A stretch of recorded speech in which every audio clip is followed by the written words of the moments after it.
খাদ্য দপ্তরের পক্ষ থেকে সেপ্টেম্বর এবং অক্টোবর মাসে খোয়াই মহকুমার জন্য 1,50,000 কেজি আটা বরাদ্দ করা হয়েছিল, কিন্তু তা আজও কোনো রেশন শপের মাধ্যমে জনগণের মধ্যে দেওয়া হয়নি। এই বিষয়টি নিয়ে খোয়াই মহকুমার শাসকের নিকট সিপিএম এর খোয়াই বিভাগীয় কমিটির উদ্যোগে ডেপুটেশন প্রদান করা হয়। এদিন ডেপুটেশন প্রদানকালে উপস্থিত ছিলেন বিধায়ক নির্মল বিশ্বাস এবং আরো অনেকে।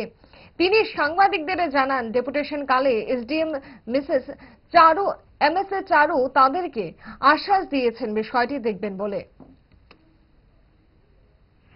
সম্প্রতি একটি বিষয় আমাদের নজরে আসে।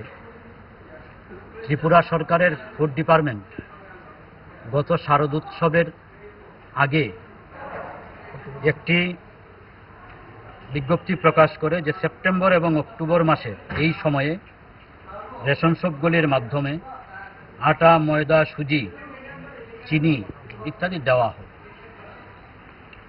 আমরা লক্ষ্য করলাম আমাদের খোয়াই মহকুমায় সেখানে আটা দপ্তর বলছে যে দপ্তর থেকে দেওয়া হয়েছে, কিন্তু খোয়াই মহকুমার কোনো রেশন শপে সেখানে আটা পাওয়া যায়। এই বিষয়টি আমরা সেখানে মহকুমা শাসকের দৃষ্টি আকর্ষণ করি এবং রাজ্য সরকারের যে অর্ডার কপি দপ্তরের, সেখানে আমরা লক্ষ্য করি যে খোয়াই মহকুমার জন্য 150 মেট্রিক টন মানে 1,50,000 কেজি আটা বরাদ্দ করা হয়েছিল, কিন্তু এই সময়ে খোয়াইয়ের কোনো রেশন শপে খোয়াই মহকুমার নাগরিকরা Padmabil block, Tulashigarh block, Khowai block এবং খোয়াই মিউনিসিপ্যাল এরিয়া কোথাও সেখানে আটা দেওয়া হয়নি। এই বিষয়টি আমরা সেখানে নজরে আনি এবং প্রয়োজনীয় তদন্ত করবার জন্য সেখানে আমরা অনুরোধ জানাই।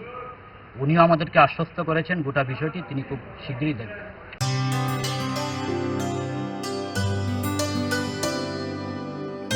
पानी सारे गा सारे पामागा